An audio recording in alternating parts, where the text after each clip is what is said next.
మొదలు పెడతావా వసంతలత?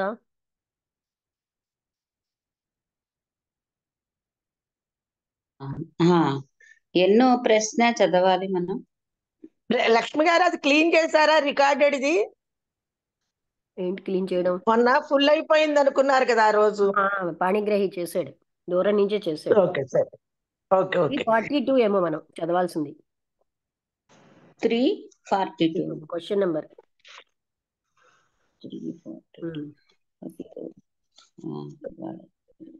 342. ఓం శ్రీ ఓకే. ఓం శ్రీ గురుభ్యో నమః. 13 జనవరి 2024 రమణ భాషణములు అనేటువంటి పుస్తకంలోని 342వ ప్రశ్న లక్ష్మి గారు చదివి వినిపిస్తారు, వివరిస్తారు. అయితే కొంచెం అక్కడ వెనక్కి లాగేస్తే. అందరికీ నమస్కారం అండి. ఇవాళ 342వ ప్రశ్న. 11 గంటలకి రాత్రి ఆంధ్ర నుంచి గుంటూరు, ఆంధ్రాలో గుంటూరు నుంచి ఒక గ్రూప్ వచ్చారనమాట. అందులో ఒక మధ్య వయస్కురాలైన స్త్రీ విచారంగా, ఆవిడ చూపుల్లో అలా ఉన్నారు. ఆవిడ తల్లి, ఆ తర్వాత ఇద్దరు వ్యక్తులతోని వాళ్ళు అక్కడ ఉన్న శ్రోతలందరినీ they requested audience with Shri భగవాన్తో పాటు ఆడియన్స్ రిక్వెస్ట్ చేశారు. ఆమె భగవాన్తో ఇలా అన్నారు, అంటే రమణ మహర్షితో, ఇది అయినట్టుంది, నా కొడుకు నా కడుపులో ఉండగానే నా భర్త చనిపోయాడు, ఇది అయిపోయింది కదా. ఇది చెప్పేసుకున్నాం అండి, మీరు చెప్పారు ఇది. అయితే 343 one must remain unaware of it because Bhagavad Gita declares that the self is different from the body. అది మన చెయ్యి కట్ ఆఫ్ అయిపోయినా సరే మనిషి ఏమో తనకు తెలియకుండానే ఉంటూ ఉంటాడు. వన్ మస్ట్ రిమైన్ అన్అవేర్ అంటే తనకు తెలియకుండా ఉండాలి. ఎందుకంటే భగవద్గీత ఏం చెప్తోందంటే సెల్ఫ్ అన్నది శరీరం కంటే భిన్నంగా ఉంది అని. అయితే మహర్షి అని ఎవరో ఒక అంటే ప్రశ్నించే పృచ్ఛకుడు అడిగాడు. మహర్షి ఏమిటంటున్నారంటే, అయితే ఏదైనా దెబ్బ తగిలినప్పుడు తెలియకుండా ఉండడమే జ్ఞానమా అని మహర్షి అడిగారు. అర్థమైందా ఈ ప్రశ్న? మహర్షి ఏమన్నారంటే, బాధ తెలియకుండా, ఇంజురీ ఏదైనా గాయం తగిలినప్పుడు బాధ తెలియకుండా ఉండడమే జ్ఞానమా అని అడిగారు. అంటే ఆమె అన్నారు, ఆ జ్ఞానికి బాధ తెలియకుండా ఉండాలి కదా. అంటే అప్పుడు మహర్షి అన్నారు, ఎనస్థీషియా ఇచ్చి పెద్ద పెద్ద ఆపరేషన్లు చేస్తున్నారు.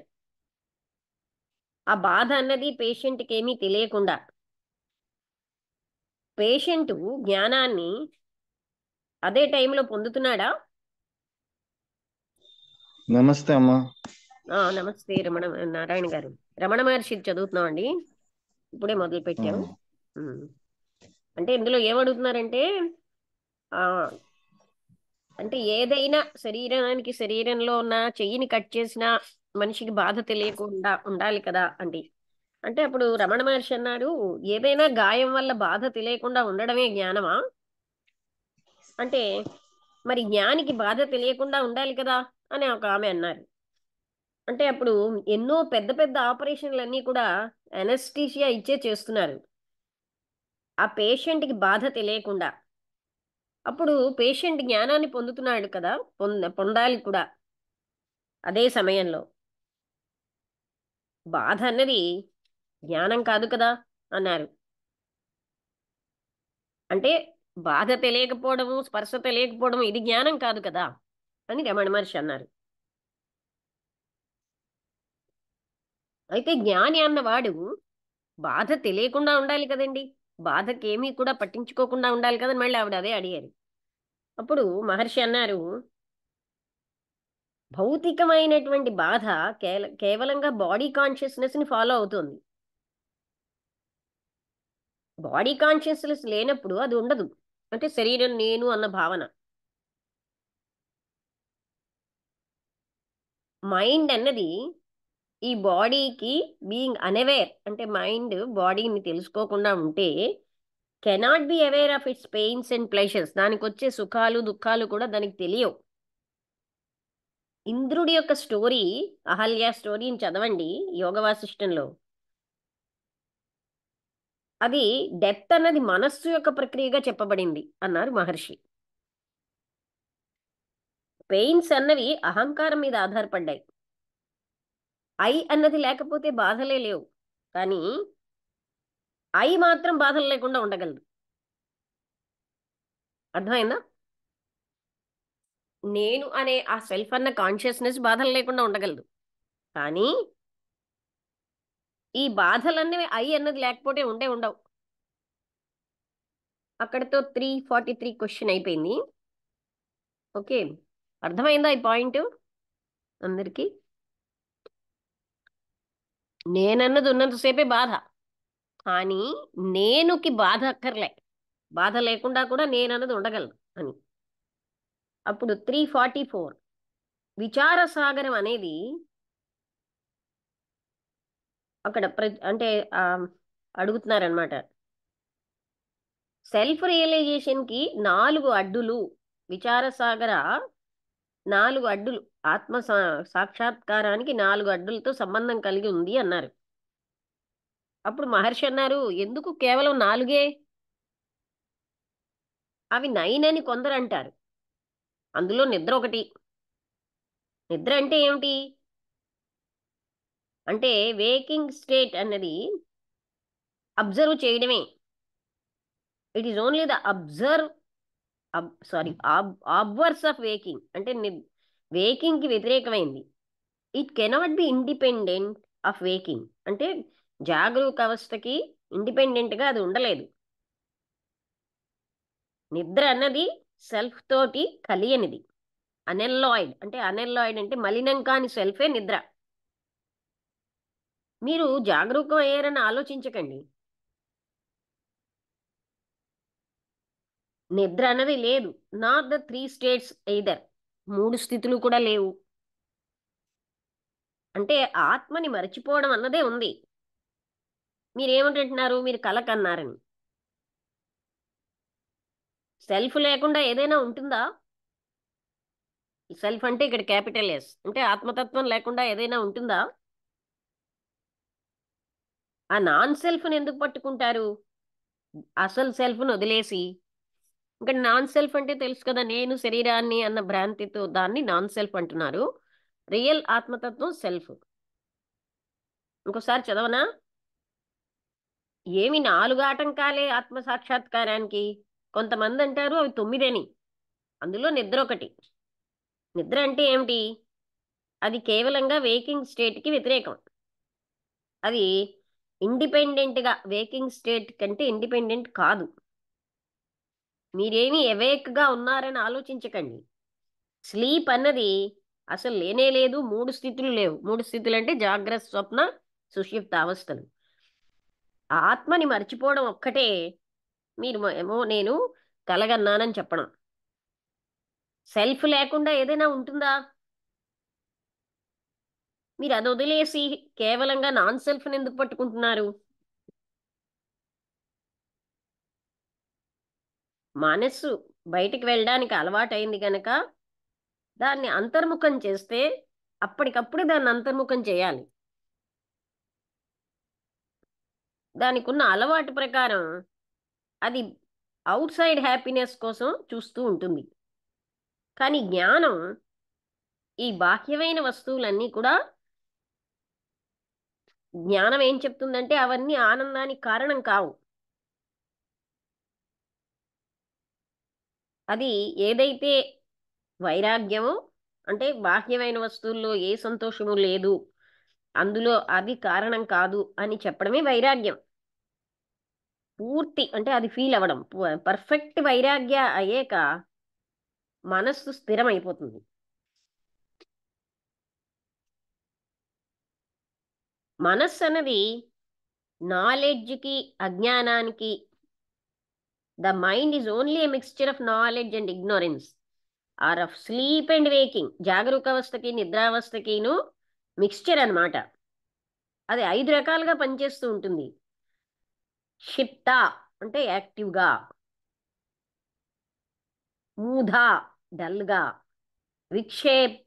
విక్షిప్త అంటే ఇటు అటు డిస్ట్రాక్టివ్గా వెళ్ళిపోవడం. అదేవిధంగా కాషాయ లేటెంట్ అంటే సుప్తావస్థలో ఉండడం. అదేవిధంగా ఏకాగ్రయ 1 పాయింటెడ్గా, ఇలా 5 రకాలుగా పనిచేస్తుంది. వీటిలో కషాయ అనేది అంటే మన యొక్క వాసనలన్నీ కూడా నిద్రావస్థలో ఉంటున్నాయి. ఆ టెండెన్సీ వాటి అంటే అంటే ఆ వాసనలు వాటి అంతటవే అటాచ్మెంట్గా, రిపల్షన్గా ఉంటాయన్నమాట. అంటే వాసనల వల్ల కొన్నిటితో బంధం వస్తుంది, కొన్నిటితో వికర్షణ వస్తుంది. మీరే ఆనంద స్వరూపులు అయ్యారు గనక మీరు హౌ బ్లిస్ఫుల్ అని ఎంజాయ్ చేయడం ఎందుకు? This is రసస్వాద. రసస్వాద అంటే రస ఆస్వాదం. అంటే రససోహం అన్నారు. అహం రసః అని ఉపనిషత్తు వాక్యం. నేనే రసాన్ని అయినప్పుడు ఎంత బాగుంది, హౌ బ్లిస్ఫుల్, ఎంత ఆనందంగా ఉంది అనడం ఎందుకు? మీరే రసస్వరూపులై ఉన్నారు. అది మహర్షి చెప్తున్న మాట. వివాహంలో ఉత్సవాలలో ఒక కన్య చాలా సంతోషంగా ఫీల్ అవుతుంది. ఎందుకంటే మనిషి యొక్క ఆ అంటే పురుషుడి యొక్క ఆలింగనం ఆమెకి తెలియదు. ఇది రసాస్వాదం. జీవన్ముక్తి అంటే బతికుండగానే లిబరేట్ అవ్వడం అన్నది అదే ఆనందం. ఇంకా మధ్యలో అంటే అని ఆవిడ ఎవరో చెప్పారు, పుచ్చకురాలు. అప్పుడు భగవాన్ మధ్యలోకి వచ్చి, శాస్త్రాస్ కోసం మీరు చూడకండి. వాట్ ఈజ్ జీవన్ముక్తి? జీవన్ముక్తి అంటే ఏమిటి? సెల్ఫ్ కంటే వాట్ ఈజ్ ఆనందం అంటే ఏమిటి? లిబరేషన్ అన్నదే సందేహంగా ఉంది. ఈ పదాలన్నీ ఏమిటి? సెల్ఫ్ కంటే ఇవన్నీ వేరేగా ఉన్నాయా అన్నారు. మాకేమీ అనుభవం లేదు వీటితోటి అన్నారు. క్వశ్చన్ మహర్షి అన్నారు, ఏదైతే లేదో అది పోయినట్టుగానే ఏదైతే ఉందో అది ఎప్పుడు ఉంటుంది, ఇక్కడ ఇప్పుడు కూడా. ఇది శాశ్వతమైనటువంటి అంటే ఆర్డర్ అన్నమాట. వస్తువులకు ఉన్నటువంటి క్రమం. అంటే శాశ్వతంగా ఉన్నది ఎప్పుడు శాశ్వతంగా అన్ని స్థితుల్లో ఉంటుంది. ఏదైతే లేదో అది లేదు. ఉదాహరణగా నెక్లెస్, మెడ చుట్టూ ఉన్న నెక్లెస్ అని. ఇది 344. అర్థమైంది అనుకుంటాను. ఎక్కడైనా అర్థం కాలేదు అంటే మళ్ళీ అడగొచ్చు. అంటే ఉన్నది ఎప్పుడూ ఉంటుంది, ఏదైతే లేదో అది ఎప్పుడూ లేదు, అంటే అది పోతూనే ఉంటుంది అని. ఈ మెడ చుట్టూ నెక్లెస్ ఎలాగా అది ఇదవుతుంది? అంటే అది మనం పెట్టుకుంటే ఉంటుంది కదా నెక్లెస్ అన్నది. Necklace round the neck. This is the eternal order of things. ఏంటిని? ఎప్పుడు ఎవర్ ప్రెసెంట్ అన్నది ఎప్పుడు ఉంటుంది. కానీ ఏదైతే పోతుందో ఏదైతే లేదో అది ఎప్పుడు ఉండదు, అన్ని టైముల్లో ఉండదు. అంటే నెక్లెస్ అని అంటే ఎగ్జాంపుల్ మనమే ఊహించవచ్చు కదా. నెక్లెస్ ఏమిటి? అది ఎప్పుడు సహజంగా ఉండేది కాదు కదా. అర్థమైందా? అంటే ఇచ్చారు. అంటే example necklace round the neck. అంటే నెక్లెస్ అనేది మనం పెట్టుకుంటాం కనుక అది పోవచ్చు. అలాగే అంటే ఏదైతే శాశ్వతంగా ఉంటుందో, ఫర్ ఎగ్జాంపుల్ ఆత్మతత్వం, అది అన్ని సమయాల్లో ఉంది. కానీ పోయేది ఎప్పుడు పోతుంది. బాడీ ఏమో శాశ్వతం కాదు కదా నెక్లెస్ లాగా. 345. కొంత సమయం ఆగాక భగవాన్ కంటిన్యూ చేస్తున్నారు. మనస్సు యొక్క శక్తిని వినాశనం చేయండి, దాన్ని వెతికి, బై సీకింగ్. అంటే దాని మూలానికి వెళ్ళి మనస్సు శక్తిని వినాశనం చేయండి. ఎప్పుడైతే మనస్సుని పరీక్షిస్తామో దాని పనులని, అది ఆటోమేటిక్ గా ఆగిపోతుంది. కృష్ణమూర్తి గారు ఇదే చెప్తారు కదా, అబ్జర్వ్ ద మైండ్ కదా. సి అది ఆటోమేటికల్లా ఆగిపోతుంది. అంటే అది విచ్చిత్తి చేస్తేనే గాని అసలు తత్వం తెలియదు. అలాగే మనస్సు మూలాన్ని చూడడం ఇంకొక పద్ధతి. ఆ మూలమే భగవంతుడు లేదా సెల్ఫ్ అయి ఉన్నాడు లేదా చైతన్యమై ఉంది. ఒక్క ఆలోచన మీదే ఏకాగ్రత పెట్టి మిగతా అన్ని ఆలోచనలును అప్పుడు అదృశ్యం అయిపోతాయి.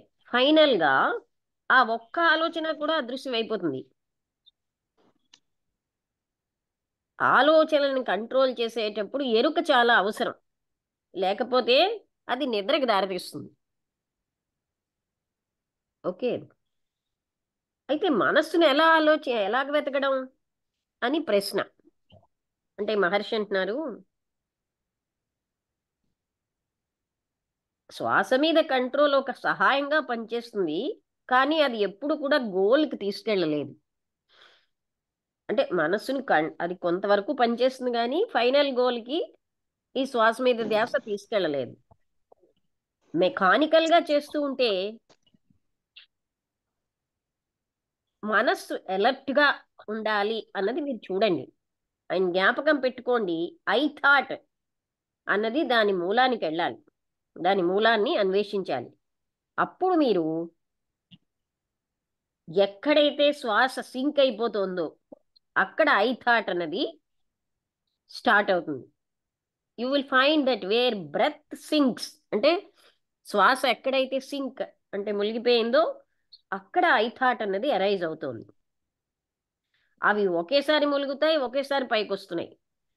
ఐ థాట్ అనేది బ్రెత్ తో పాటు అది మునిగిపోతుంది. అంటే బ్రెత్ కి ఐ థాట్ కి సంబంధం ఉంది. ఐ థాట్ అన్నది బ్రెత్ తో పాటు సింక్ అయిపోతుంది. సైమల్టేనియస్ గా అనంతమైనటువంటి ఐ, ప్రకాశవంతమైనది, అది అక్కడ వ్యక్తం అవుతుంది. అది కంటిన్యూస్ గా అన్బ్రోకెన్ గా ఉంటుంది. అదే మన లక్ష్యం.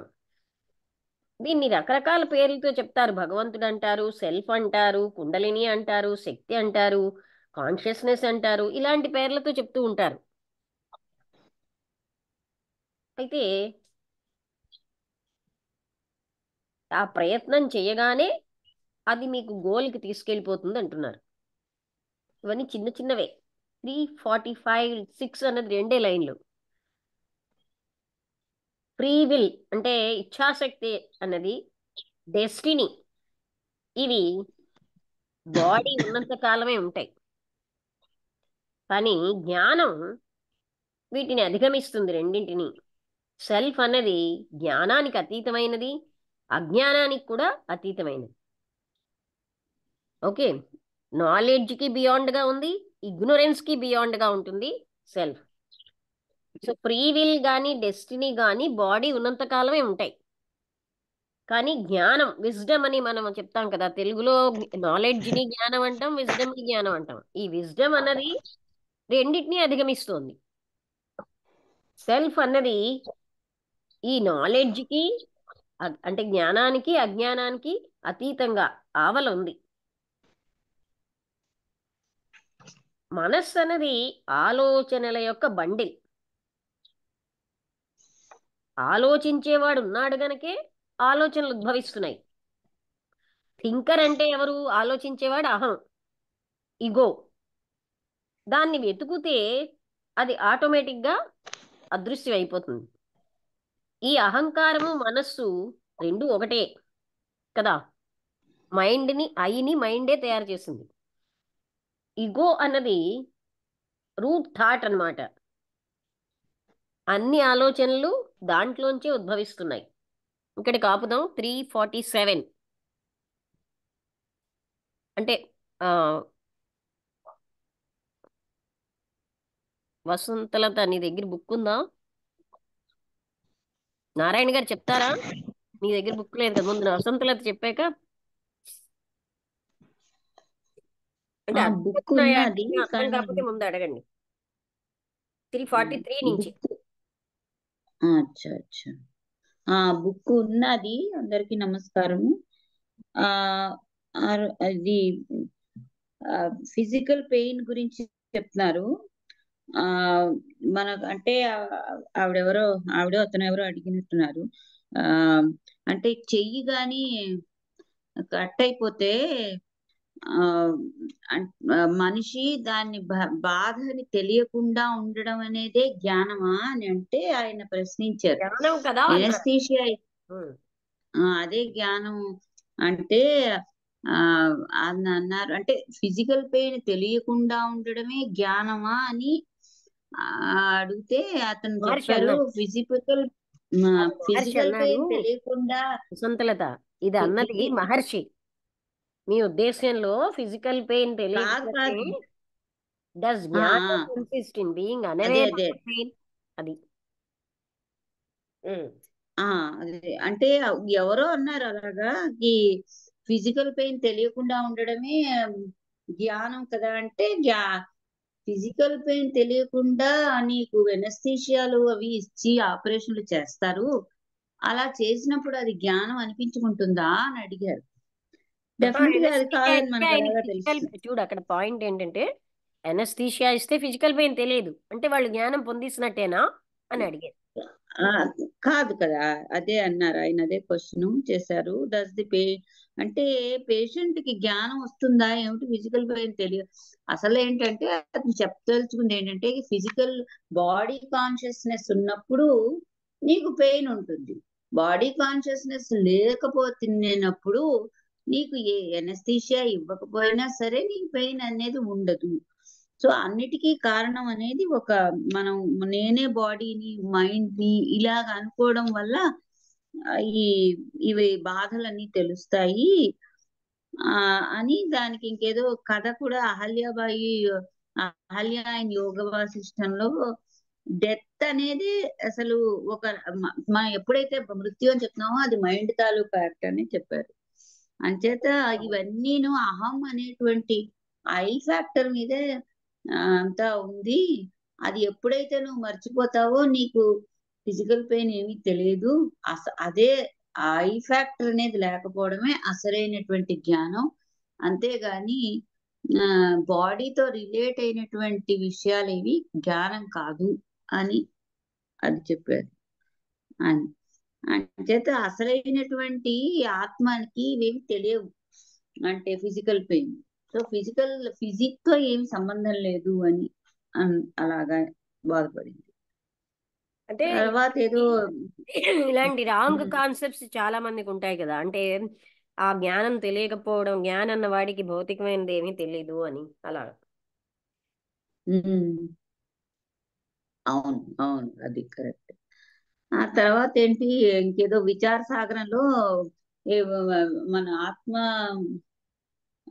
దీనికి జ్ఞానానికి 4 రకాలైనటువంటి అడ్లున్నాయి అంటే, ఆ 4 ఏమిటి, 9 ఉంటాయి కొంతమంది అని అంటారు. నిద్ర అనేది అందులో ఒకటి అని చెప్పారు. ఆ తర్వాత ఆ మిగతాదంతా నాకు అంతగా జ్ఞాపకం రావడం లేదు. అంటే చెప్పింది ఏదో ఇక్కడ పుస్తకం కనిపిస్తున్నది కానీ అన్ని అంటే అంటే అది it is only the observe of waking. అంటే వేకింగ్ స్టేట్ కి స్లీప్ రెండు ఇండిపెండెంట్ గా లేవు. అంటే రెండు ఆపోజిట్లనా అంటే అంటే వేకింగ్ తో సంబంధమే స్లీప్ కదూ. అంటే వేకింగ్ స్టేట్ అన్నది స్లీప్ ఉంటేనే వేకింగ్ ఉంటుంది కదా. వేకింగ్ అన్నది ఎక్కడ అవును, స్లీప్ లో అసలైనటువంటి లేదు. సెల్ఫ్ కి ఇవేవి ఉండవు. అసలైన సెల్ఫ్ కి నిద్ర గాని లేవడం అనే స్థితి గాని కంప్లీట్ గా సుషుప్తి పడుకో ఇలాంటివి ఏమి ఉండవు అని అది చెప్పారు. అలాగ అంతేనా. ఉమ్. ఉండవు. అంటే నువ్వు అంటే ఈ నిద్ర ఇవన్నీ అంటే మన ఫిజికల్ స్టేట్ కి సంబంధించినవే. అసలైనటువంటి ఆత్మజ్ఞానానికి నిద్రపోవడం లేవడం ఇలాంటివి ఏమీ ఉండవు. ఆ జాగ్రత్త అవస్థ గాని నిద్రావస్థ గాని అదే స్వప్నావస్థ గాని ఏమి ఉండదు అని చెప్తున్నారు. ఇట్ ఈస్ అన్ అన్అలాయిడ్ సెల్ఫ్ అని, ఇంప్యూర్ సెల్ఫ్ అని అతను అలా బాధపడింది. ఉమ్. ఆ తర్వాత ఇది బాగానే ఉంది, ఇది బోధపడింది. ఆ ఆనందం అనేది మన బాహ్యమైన వస్తువుల మీద ఆధారపడకుండా ఉండడమే అసలైనటువంటి ఆత్మజ్ఞానం. మనం సాధారణంగా మైండ్ అనేది బయటకు చూస్తూ ఉంటుంది, ఎక్కడి నుంచి ఏదైనా పొందుదాము అనేటువంటి సుఖం కావాలి అనేటువంటి దానికి మన మైండ్ ఎప్పుడూ బయట బాహ్య విషయాల మీద వస్తువుల్లోనే సుఖం ఆధారపడుతుంది, ఉందని మనం ఆ సుఖాన్ని బాహ్యంగా వెతుకుతున్నాం. కానీ అది అంచేత ఎప్పుడైతే నువ్వు తెలుసుకుంటావో ఇది సుఖం అనేది బాహ్యంగా లేదు, నీ లోపటే ఉంది అని తెలుసుకోవడమే అసలైనటువంటి వైరాగ్యం.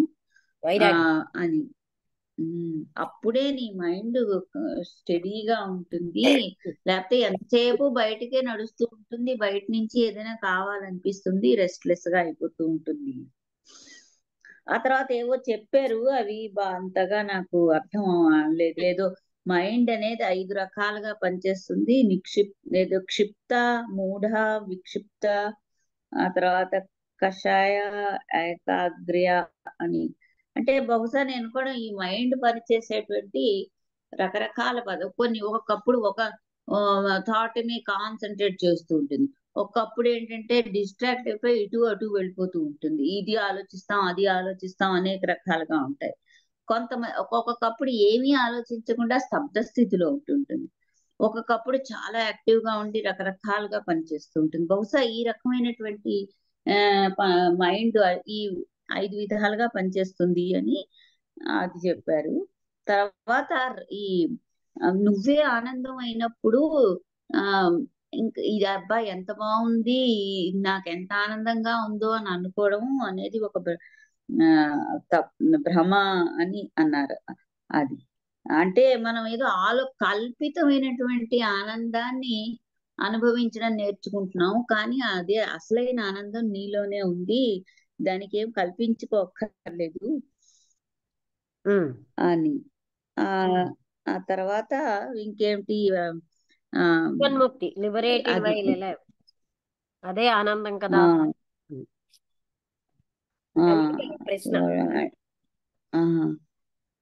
ఆ తర్వాత ఏంటి, భగవాన్ మధ్యలో కలగజేసుకున్నారు, శాస్త్రాస్ కోసం మీరు చూడకండి, జీవన్ముక్తి అంటే ఏమిటి, ఆనందం అంటే ఏంటి, లిబరేషన్ అనేది మనకి సందేహం. ఈ ఇవన్నీ పదాలన్నీ పదాలే ఇవన్నీ సెల్ఫ్ కి వేరేగా ఉన్నాయా అన్నారు.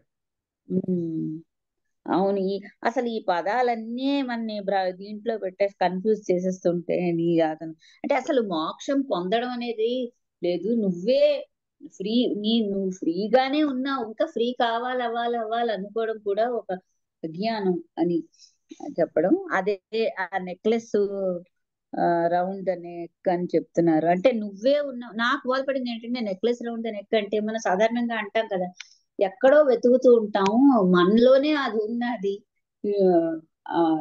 అని ఇంకా చెప్పడం. చెప్పాలంటే మనమే అది అయ్యి ఉన్నాం కదా, మనమే అది అయ్యి ఉన్నప్పుడు మనం ఇంకా అది బయట ఉన్నదని అనుకుంటూ ఉంటాం. మనలోనే అనగానే అది బాడీ నేను అనే ఒక భావన వచ్చింది కదా, లోపల బయట. అది తర్వాత అది బాగుంది. తర్వాత ఇది ఒకటి చెప్పారు, మైండ్ అనేది, అదే కృష్ణమూర్తి గారు చెప్పినప్పుడు మైండ్ ని ఎప్పుడైతే నీ థాట్స్ ను అబ్జర్వ్ చేసుకుంటూ ఉంటే ఆ థాట్స్ అన్ని పోతూ ఉంటాయి, మైండ్ ని కిల్ చేయడానికి అదే పద్ధతి. దాని సోర్స్ ఏమిటో నువ్వు చూసుకో, ఆ మైండ్ ఆ ఇఫెక్ట్ ఏమిటి అనేది ఆ సోర్స్ నువ్వు చూడగలిగితే, తెలుసుకోగలిగితే నీ మైండ్ అనేది నశించిపోతుంది. అప్పుడు కేవలం ఒక నీ తాలూకా ఆత్మే ప్రకాశిస్తూ ఉంటుంది అని.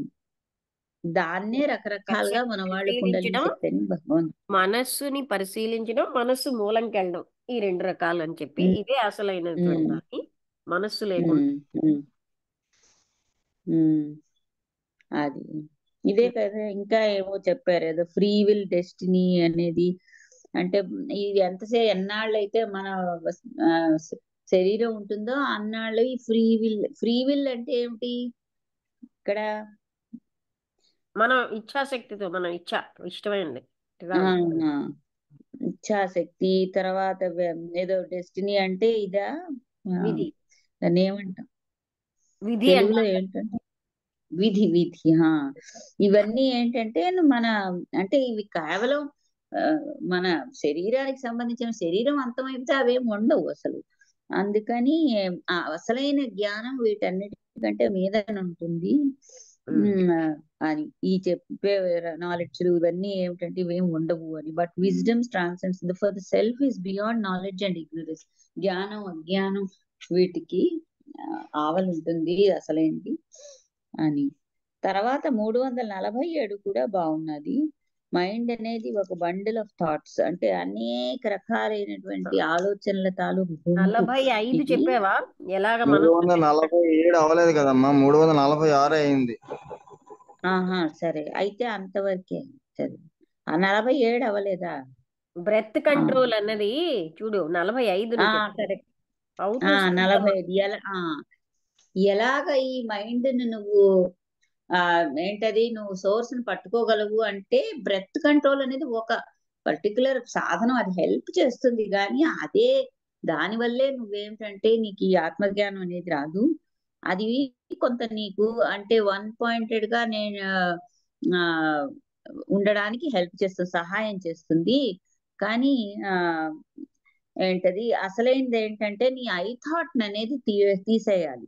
అది అక్కడికి వెళ్ళి అది ఐ థాట్ ని తీయగలిగితేనే అసలైన నీకు మైండ్ అనేది సోర్స్ తెలుస్తుంది. అక్కడ వరకు వెళ్ళగలగడానికి ఇది ఒక్క బ్రెత్ ధ్యానం అనేది అంటే ప్రాణాయామం కొంతవరకు నీకు సహాయం చేస్తుంది.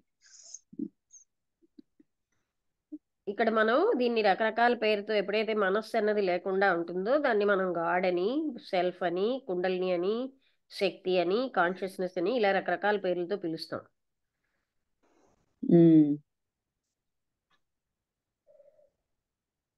అయితే మన 45, 46 ఒకే ఒక వాక్యం అన్నమాట. ఫ్రీ విల్లు డెస్టినీ అది 46. 47 అయిందండి బండిల్, అది కూడా చిన్నదే. ఆలోచనల సముదాయమే మనస్సు. ఆలోచనలు ఆలోచించేవాడు ఉన్నప్పుడే ఉంటాయి. ఆలోచించేవాడు ఈగోని వెతికి ఆటోమేటిక్ గా అది వ్యానిష్ అయిపోతుంది. ఈగో అన్నా మనస్సు అన్నా ఒకటే. ఈగో అన్నది మూలమైన ఆలోచన, అన్ని ఆలోచనలు దానిలోంచి ఉద్భవిస్తున్నాయి. అది అక్కడికి అయింది 347 వరకు అయ్యాయి. అది చిన్నదే, అన్ని కూడా 46 చిన్నదే, 47 చిన్నదే.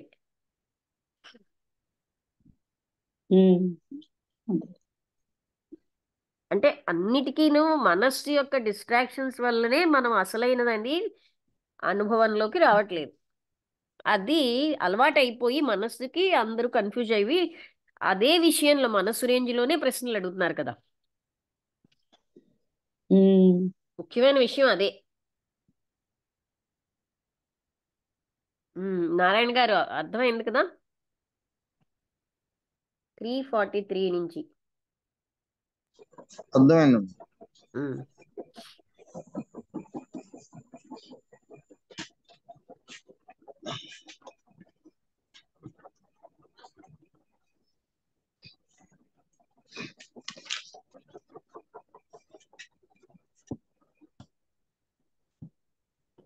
నమస్తే అమ్మ. నమస్తే అండి.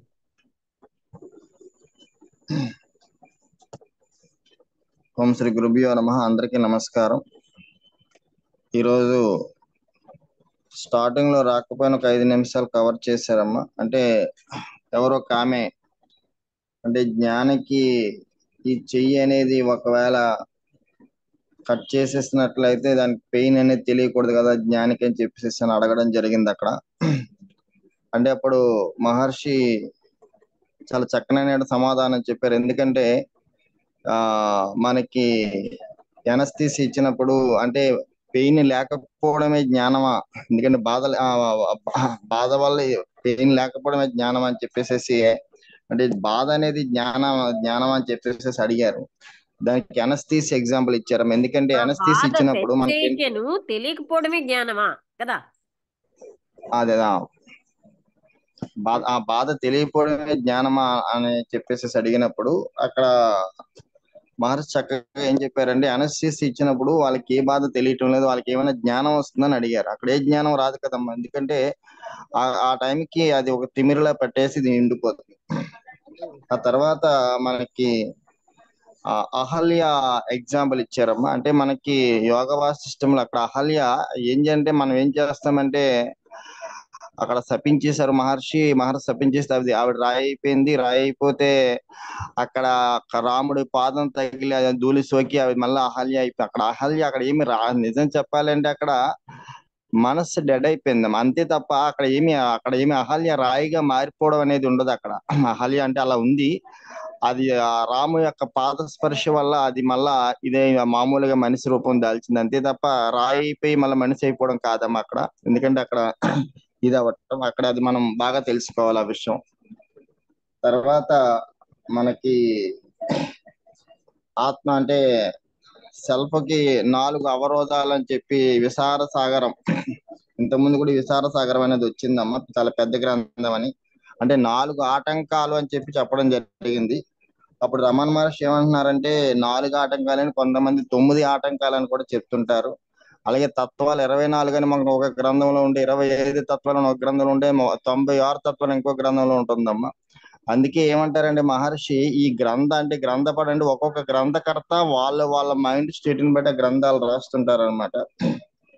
అంటే అన్నిటికీ ఏం చెప్పారంటే మహర్షి ఆత్మను మర్చిపోవటమే ఇదంతా. అంటే ఏమి లేదు ఏంటవుతుందంటే అందుకే ఏం చేస్తున్నారంటే మనం ఆత్మద్రోహం చేస్తాం. మహర్షి చాలా సందర్భాల్లో ఆత్మద్రోహులం అయిపోతున్నాం. ఎందుకంటే ఉన్నటువంటి సెల్ఫ్ని మర్చిపోయి అంతా చేస్తున్నాం. ఏంటవుతుందంటే ఈ అన్నిటికీ సెల్ఫ్ ఆధారం. అంటే ఆత్మ అంటే మనసుకు కూడా ఏది ఆధారం అంటే మనసు కూడా ఆత్మ యొక్క దీంతోనే సెల్ఫ్ తోనే మనసు దాన్ని ఇన్ని చేస్తుంది. మనసు అన్ని ఇంద్రియాలకు రారాజు అయిపోయి ఏం చేస్తామంటే అంతా కూడా మన మనసు పరిధిలోనే ఆలోచిస్తుంది. మన ప్రాబ్లం అంతా ఎక్కడ వస్తుందండి, మనసు ఇప్పుడు కూడా అంతర్ముఖం అయ్యేటువంటి ఛాన్స్ లేదు. మనసు ఇప్పుడు కూడా ఏం చేస్తుంది, మనకి మేడం బ్లవడ్స్ చెప్పిన సత్యానికి మనం ఏం చేస్తుంది, సత్యానికి హంతం సత్యానికి దూరంగా చేసేస్తుంది.